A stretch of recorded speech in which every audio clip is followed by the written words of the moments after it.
Now, let's get to some of these other questions here. Fajr has become very difficult. Some practical tips on somehow waking up for Fajr. Yeah, so a question that often comes up, and usually I just mention a few things. Some of the obvious things that many people, we don't do oftentimes. So, shutting off from our screens at least an hour before you sleep, setting your time for getting into bed, right? Half an hour before you even intend to sleep sometimes, if you can, right? Or at least being in an environment which is, let's say, conducive to sort of trying to fall asleep or falling asleep, basically. So I think that this is an important point, right? Not eating too much or heavily or I would say eating much at all, I would say, for at least a couple of hours before you sleep. Sometimes in some cultures, it's very ingrained, right, for very late eating times. Okay, so people are eating and then just soon after they're eating, they're trying to fall asleep. This is not conducive to probably a good sleep and not conducive to waking up easily either. So sleeping with either an empty or sort of a not a heavy stomach, at least, I think also helps. Having that determination to wake up at the point of falling asleep.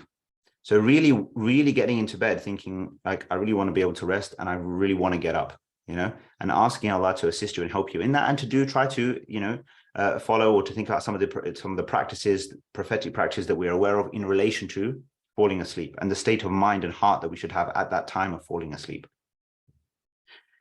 Then practically in terms of the morning, like a couple of alarms, right? One right next to you, one further away, that forces you to get up in order to go and reach it. Some people talk about, oh, I don't hear the alarm, etc., etc. I mean, there are certain types of alarm clocks you can get, which, to be honest with you, you'd have to be almost in a coma not to hear it, right? Like they are designed for people who are specifically, who have maybe deep sleepers, let's say. So you can just search them on the internet, find something that is let's say a big, an alarm that makes the kind of fuss that was going to get you out of bed, and that will get you running towards it to go and switch it off.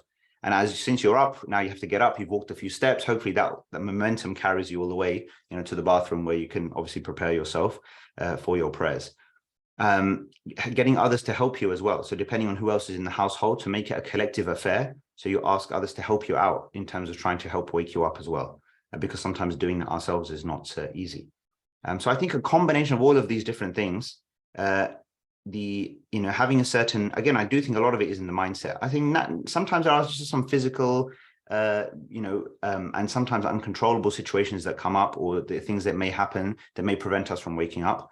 But I do think 9 times out of 10, the issue of waking up for Fajr or getting up early is a mindset issue. And it is a question of that determination and some of these habits and things that we can do that really will help us.